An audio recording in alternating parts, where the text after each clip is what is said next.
Hello again, and welcome to another one of my videos. On this one, I'm going to do something a little different. I'm going to talk about a few films from 1982 that nobody seems to talk about. 1982 is a year for film that is often referenced as one of the great years in film for especially for people who are really into sci-fi, fantasy, that type of stuff. There's a lot of love for the year 1982 in general. And not just fantasy and sci-fi films. I mean, I know people appreciate other things that were released that year, like Gandhi and Tootsie and things like that. But there are a lot of great films from that year that kind of get overlooked. And I thought I would do a short video discussing some of those that I'm old enough to have lived through 1982. 1982 is a momentous year for me. I went to stay with relatives who lived near the Washington, D.C. area, and I stayed with them the entire summer. And so I saw quite a few of these films in theaters that summer in that metropolitan area. That was a life-changing experience. I had a little bit of a summer romance, even though I was only 12 that summer. But it's somebody that I fondly remember. I haven't seen her since, but I've often thought of her and wondered what happened. So there are a lot of great memories for me associated with that summer. And my aunt and uncle that I was staying with, my aunt passed away last September. So, you know, that it's bittersweet now when I think about the summer of 1982 and just 1982 in general, I guess. But a good year for film, as people do say. It's true. And with the recent passing of Robert Towne, who was the writer of Chinatown, he made his directing debut with a film in 1982, and that got me to thinking. I thought, there are a lot of great films in 1982 that people just don't talk about. So I'm going to start it with this film written and directed by Robert Towne, the recently deceased Robert Towne, who died at age 89 the week that I'm recording this. Most famous, of course, as I said, for Chinatown, writing the script for Shampoo, as a Warren Beatty, obviously was a hit in '74. Both of those actually in '74. But in 1982, he decided to make his writing and directing debut with a film called Personal Best, which is a very well-made drama about two sprinters, runners as it were.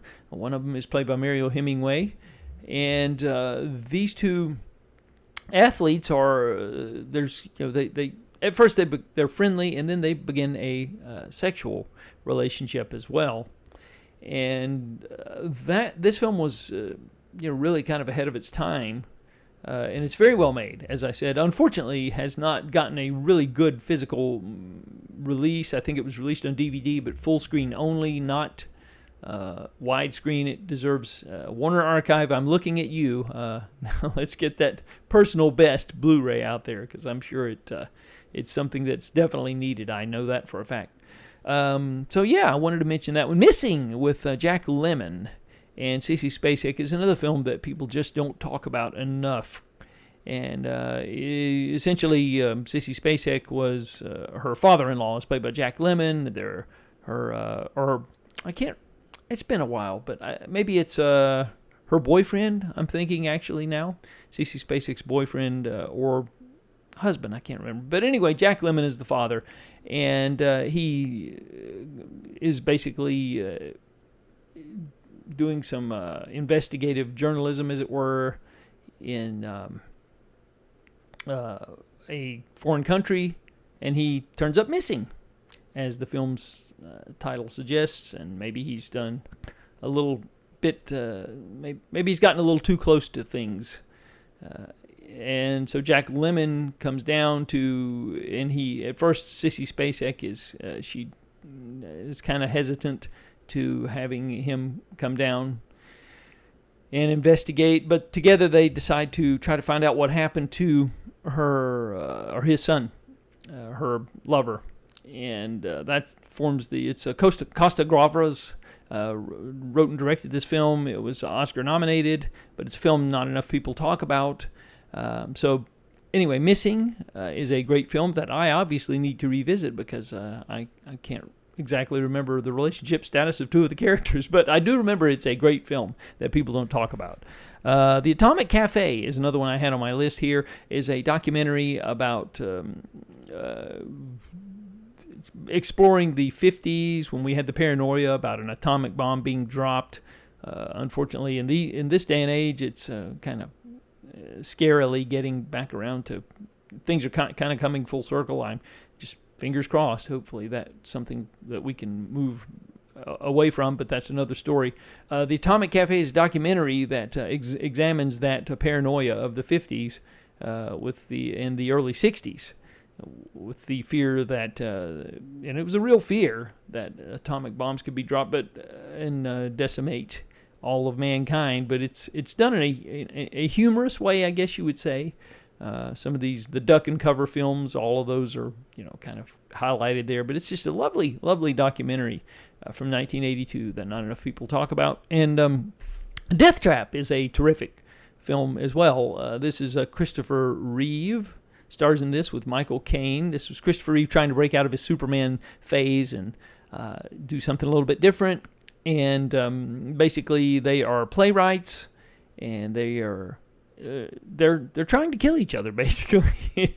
And Diane Cannon is involved here. I don't want to say too much about the plot of this film because I don't want to keep this spoiler free, because this is a film that has a lot of terrific twists and turns, and it's based on an IR-11 play. Really good stuff, directed by Sidney Lumet. A lot of fun. Deathtrap is. So that is a really well-made film from 1982 that is very rewarding, especially on the first viewing when you don't know where it's going. So, Victor Victoria is Blake Edwards' 1982 film, obviously, from the year we're talking about. And this is Julie Andrews playing she's a woman impersonating a man impersonating a woman. That sounds crazy, I know, but Robert Preston is in this. It was later turned into a Broadway musical. It's just a delightful comedy featuring great songs by Henry Mancini with lyrics by Leslie Breckus. And it's shot in wonderful Panavision. It's as most of the Blake Edwards films were. And it's you get James Garner's also in this, Robert Preston. Just a delightful film from 1982 that I wanted to make mention of. Pandemonium is a guilty pleasure for me, but this is probably the best horror movie parody that I have encountered. I guess humor is subjective. Well, I don't guess. Humor is subjective. So what one person thinks is funny, the next person might not think is so funny. Pandemonium is a film that just tickled my funny bone. It's co-written by Rich Whitley, who also was one of the co-writers of Rock and Roll High School. And it's a horror film parody that just has a cast that you just won't believe. Donald O'Connor turns up in this. And there's Mark McClure. There's Judge Reinhold is in this. Carol Kane. That's just tip of the iceberg. But there's just so many gags that they work into this film. Eileen Brennan's in it too. I forgot about that. There's so many gags that just totally work in this film. And it's a real great horror movie parody. I don't know that it's streaming. I know Vinegar Syndrome put a disc out of it, a Blu-ray, some time back. But yeah, I would recommend Pandemonium for anybody who hasn't seen it and isn't familiar with it. Next on my list would be Smash Palace, which is an Australian film. And this is about it's a really good film about an ex-auto racer who decides to take over his father's junkyard business, much to the chagrin of his wife. And the title Smash Palace obviously comes from, that's the name of the junkyard. Just a really, I think Roger Donaldson directed this film, and he went on to do many other films. Had a pretty good run in Hollywood. I think No Way Out is another one of his films, among many others. So Smash Palace is another film that people don't talk enough about. Fighting Back, starring Tom Skerritt, rather, as a Philadelphia deli shop owner whose neighborhood has been overrun by crime, and he decides to take care of it himself because he's tired of the criminals getting through the legal system, and he decides to clean up his neighborhood and get tough on crime. Directed by Louis Teague, who also did Alligator and Cujo. This is kind of in the same vein as Death Wish, but I think it's a little bit better than Death Wish. Both films are produced by Dino De Laurentiis. This got a Blu-ray release last year from Arrow Video. So I would highly recommend you giving this a chance. It's probably, I think it's available for streaming. Maybe Amazon has it. They had it at one point. But Fighting Back is just a really underrated film from 1982. Of course, The World According to Garp is one of my favorite films of 1982. It was the Robin Williams coming off of I guess it was a failure. Popeye just didn't really do a whole lot for his career. And I don't think he did anything between Popeye and this film. This was his next in line.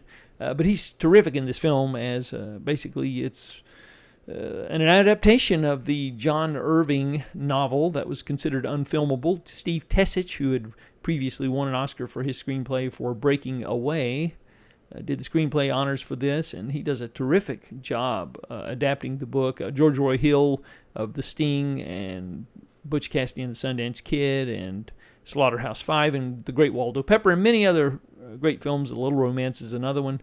He directs this and also turns up in a cameo in the film. But it's the story of a man who and his unconventional life, essentially, and all the people that come and go.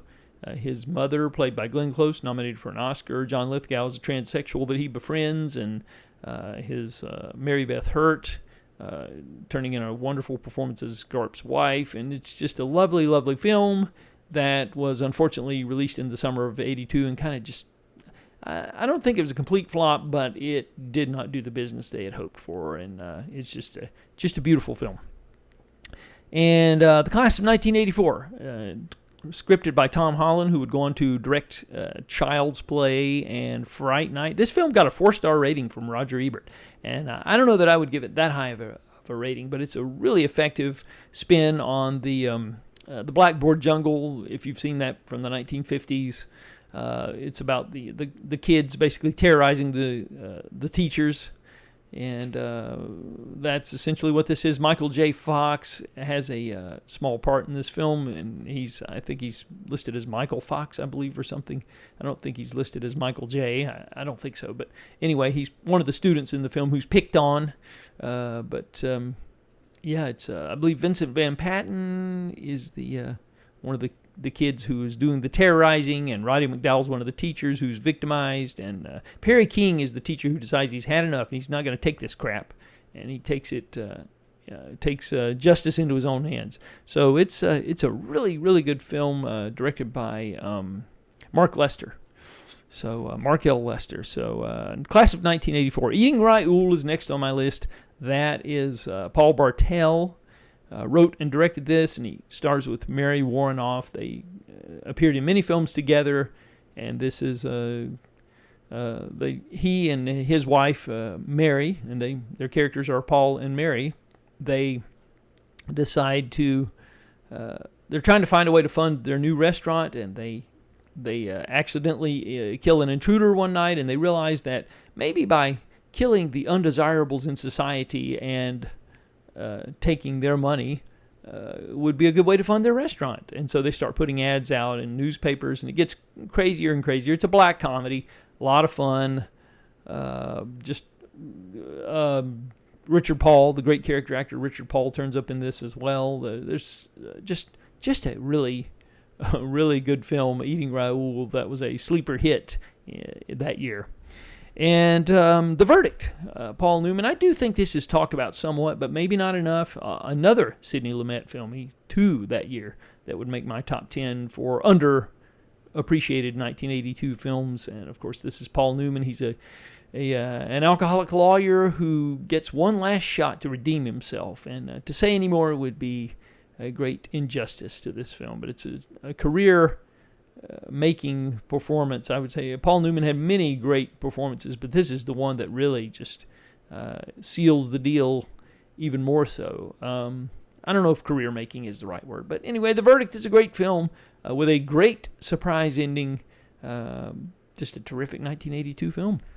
And I'll give 2 honorable mentions. These are both kind of guilty pleasures, but certainly worth checking out. One is It Came from Hollywood, which is a documentary with featuring Gilda Radner, Cheech and Chong, Dan Aykroyd, John Candy, and they basically introduce clips from bad movies and throw in some jokes along the way. And I don't know, I've always had a fondness for this film. It never got a proper DVD release, I think, because of all the rights that it would, the rights to the film clips and all that. There was a DVD announced, and then they withdrew the announcement. It never got released.